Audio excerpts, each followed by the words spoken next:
Hey y'all, happy Monday. So today Carissa and I were just chatting, right? And we're on our Real Estate Unfiltered, our little vlogcast here. And so on my mind, for some reason, this morning was kind of thinking about like my inner child. Like what did you want to be when you were younger? So we called today's episode like what do you want to be when you grow up? Because like Carissa was just saying, we're still Mhm. growing. I mean, even if you're 70 years old, you could still decide today that you want to write a book or that you, I don't know, want to tour the world. And so you just get going on it. And so for me, when I was younger, I used to want to be a fashion designer. I don't know, a lot of you might not realize that. And so it's not about whether you're fulfilling your childhood dreams. And yet, whatever we dreamed of, I think, anyways, as our inner child, there's something about that, the creativity of it, or just the skill set that would have needed, whatever it was, there was an interest, right? And Mhm. so maybe you wanted to be a veterinarian as a kid, and maybe you're a lawyer today, but you probably still love pets, right? And so is there a way that you can incorporate what your inner child used to want to do if you're not doing that already, right? Is there a way that you can incorporate that now into your everyday work if you're not already doing so? So what did Right. you And I want to can be? well, I will tell you in a second, but I can totally like I think we have talked about this before. I think you did tell me that you wanted to be a fashion designer or something in the fashion industry because Probably. yeah, It was me yeah, and Val. Our company was called Vaj. We picked a name because it was that's Valerie, amazing. Josie, and Ambroise in the middle. Yeah. I think I even designed a logo when we were little. So I was going to be the designer, and she was going to be the silent kind of like investor because she was always interested Because in that's kind of exactly being Val. That's like, always yeah. like as a So we were kid going to to do it even hear you say together. that, oh my Yeah. God. Like seriously. True. We were gonna do it together. We are gonna build something together. And I was always creative. I used to sketch. I used to be really good with doing like just hand Hmm. sketches of like 3D pictures and things. Like I can't Yeah. necessarily draw like from memory, but if you give me an image, like I did this awesome Sonic the Hedgehog like picture. So I had a picture of it and I redid it on this massive like poster board and it was like Sonic and Smiles, whatever the little characters, I forget, her little Hmm. sidekick, his little sidekick in like an airplane. So like I used to be super skilled in that way.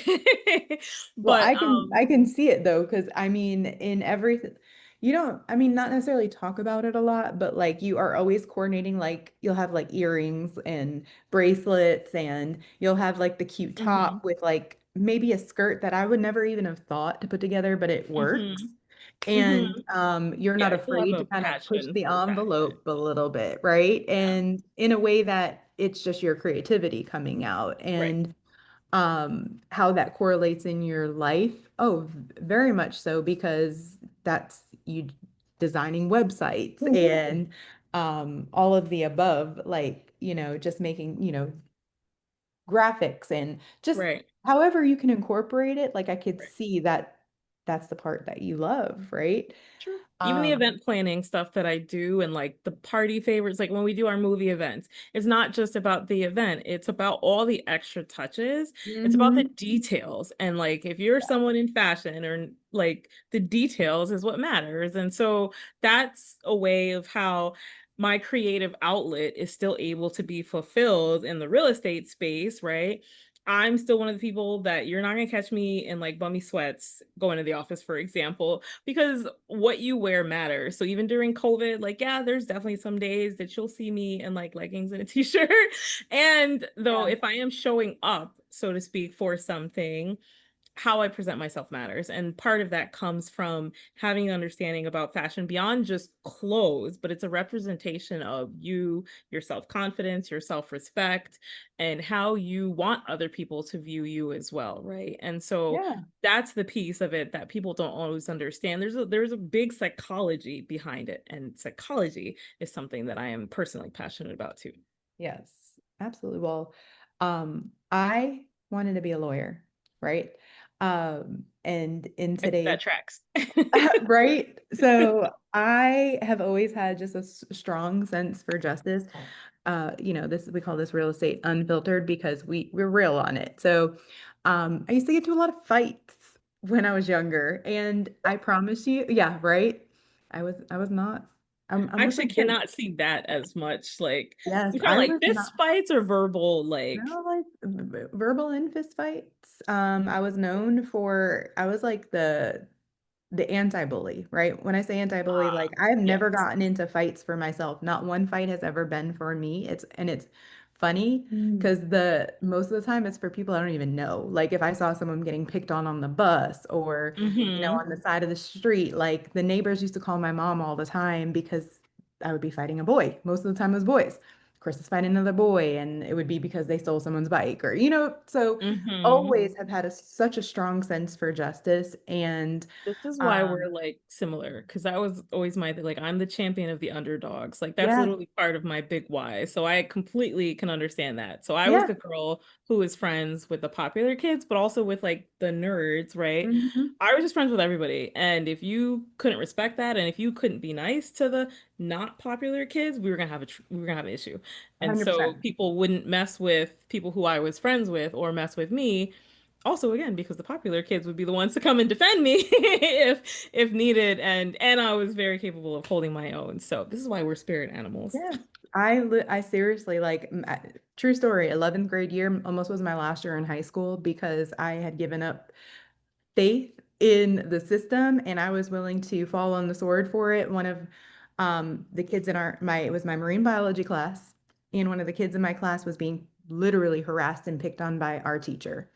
And it was relevant. Like when I tell you relevant, like she was just nasty. Like this kid was up there giving her presentation and she was doing the best she could do and they didn't like each other and that was apparent, but you don't embarrass a kid. And she just kept embarrassing her and to the point where she walked out of the classroom and I shut that shit Mhm. down. Like when I tell you shut that shit down, like I flipped the script and started like tearing the teacher apart in front of the class. And so when that happened, got Yeah. sent obviously to the principal's office, and my assistant principal, rest his soul, Mr. Asbell, called my dad, and we came up to the school, and he was like, "You can't do that in the class." Da da da. As soon as my dad found out what I did, he had my back too, because my dad knows that I wasn't a Mhm. problem child. I was just the Right. guardian of the galaxy, I guess you call Right. it. I don't know what you call it, but Right. Yeah. um,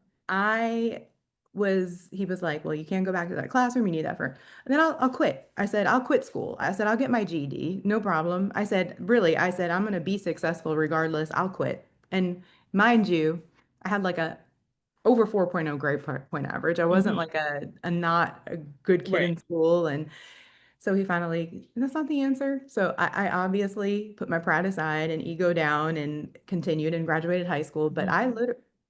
that's me. And I am still that Yeah. way to this day. That's why I Still a love my job as the non-next broker. person. Yeah. FAFO, as they say, like fuck around and find out. Yep. Like And very people much don't, still you. You are very yeah. much the champion of your realtors at Real, right? Like if Hmm. they need like if they're having issues with other co-brokers, like you've told me some horror stories where you will Hmm. definitely be the one who's like, absolutely not. Yeah. Like you want to come for somebody, you gonna have to come through me. That's definitely you.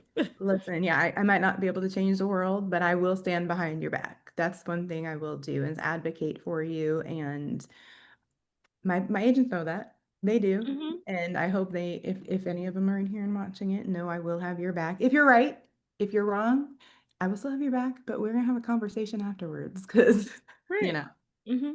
Yeah. But yeah, it is interesting though how it does correlate. I'm so glad you brought that up because we were talking about doing two different subjects and how we can do a hybrid.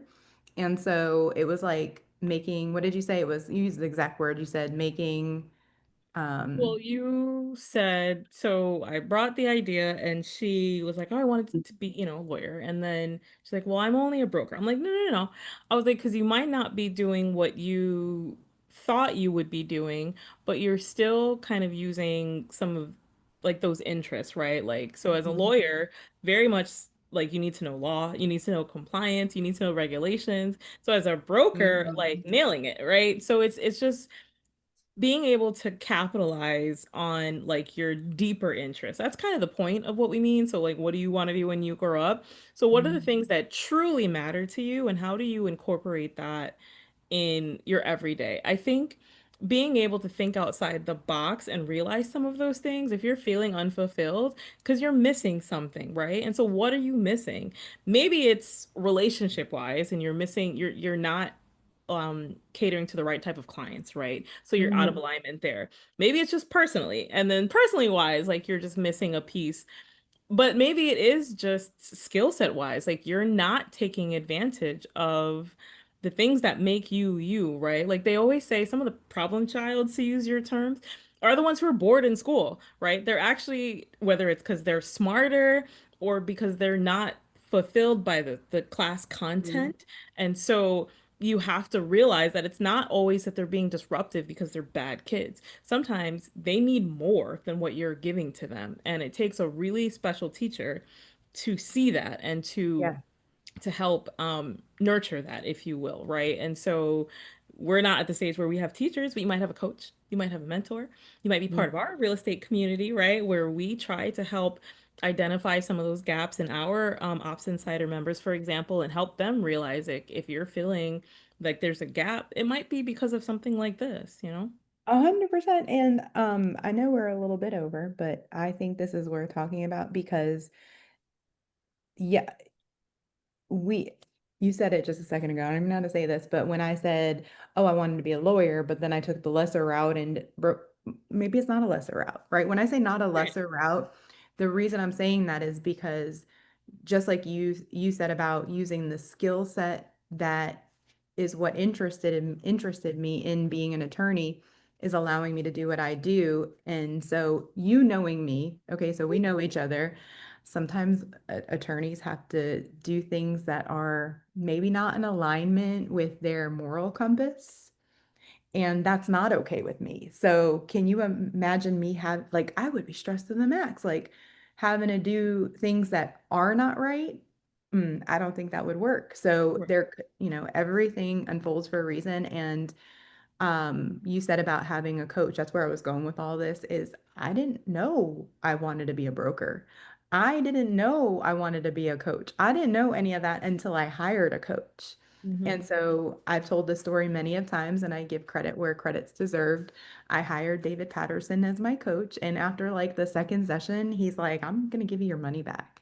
And not because he couldn't coach me and not because I was uncoachable or anything like that, but he saw something in me that I didn't see in myself. And that's what coaches are for. They're not there to just tell you what to do and keep you on track. No, they're to peel back the layers and figure out where you would be best suited because sometimes we can't see it when we're in the noise. And so when someone quiets that down, they're able to tap into your magic a little bit. And that's what he did for me. He was like, you have something here. And so having something, it started with coaching and that coaching turned into a broker position at some point, and that's how I wound up here. And not because I didn't work my way here, but I had guidance. I had a compass, and my Right. compass was my coach. Right, right. And so if you're watching this, I'm going to give you guys a different example. I'm using Val without her permission because I do these things without her. But so when Val was younger, my big sis slash my boss, she actually Slash your business partner in your fashion industry. yes, yes, she would have been. Yeah. So she actually wanted to be like a professional runner, like an Olympic level runner. And she had some medical issues when she was little that potentially would have prevented that. And it takes a lot of money that we didn't have. We've talked about it before. We were very Mhm. poor growing up, right? And so you really need like a lot of coaches and trainers and things like that to get to the Olympic level. But she always wanted to be an Olympic like athlete. And she ended up going to real estate because that just ended up being another passion she developed over time, investing and everything else, right? Um, but this past year, actually, like last year and this year, she found herself through series of events coaching the girls' basketball team at her kids' school. And then in the spring, she found herself coaching the girls' track team at her son's high school. So elementary basketball team and then track team high school. And in high school, she was the VIP or MVP, the MVP track runner all 4 years. So we went to Notre Dame Catholic in Connecticut. There's an all boys one and a co-ed one. So we went to the co-ed one, and her freshman year was the first year they had a track program, and she literally was the fastest runner all 4 years. So it just shows that that was just something that was just in her bones, so to speak. And so Mhm. it's like a nice full circle moment, right? That all these years later, it's always been in the back of her mind that she's always wanted to kind of get back into conditioning somehow, maybe do like an intramural adult league or something. And her being able to coach, though, fulfilled a part of her that she didn't even realize she was missing. She was so honored to be asked to volunteer to help coach like the girls and then the track team. And they've already invited her back because she did such an amazing job with the track team. And she's no longer, at the elementary school or whatever. And so just really think about, even if it's something like that, that has nothing specific to do with real estate. I'm sure she'll be able to capitalize on some of the parents and stuff like that over time. But it really is still just being able to fill a bucket that she needed to fill, in addition to being able to thrive in real estate. And so think of it in that sense. Maybe it's not directly involved in your everyday work, but is there an area of your life, of your passions, of your childhood dreams that you need to fill? And then what is that and how can you fill it? Try to think outside the box. Yep. That, I mean, perfectly said, because you're not dead until you're dead. So there's no reason that you cannot live your dream every day or plan to live it in the future, because I think Oprah just said it, like, um 44 is like the magic age, especially for women, like of Okay, becoming 2 years the to go for us. Okay. right. Like, so we're just starting. Like, this is like fresh. Like, so we are just babies in this world in Mhm. Oprah's eyes. And I'm telling you, Oprah's pretty successful, so I kind of believe her.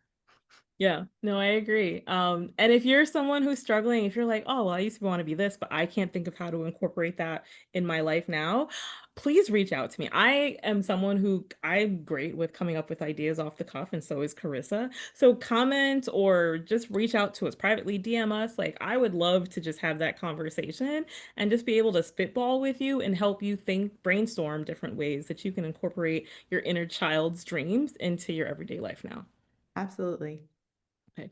Well, that's all we got for today. Hopefully this helped you get your kind of brain wheels turning. And we look forward to maybe hearing from a couple of you of what your inner child once wanted to be.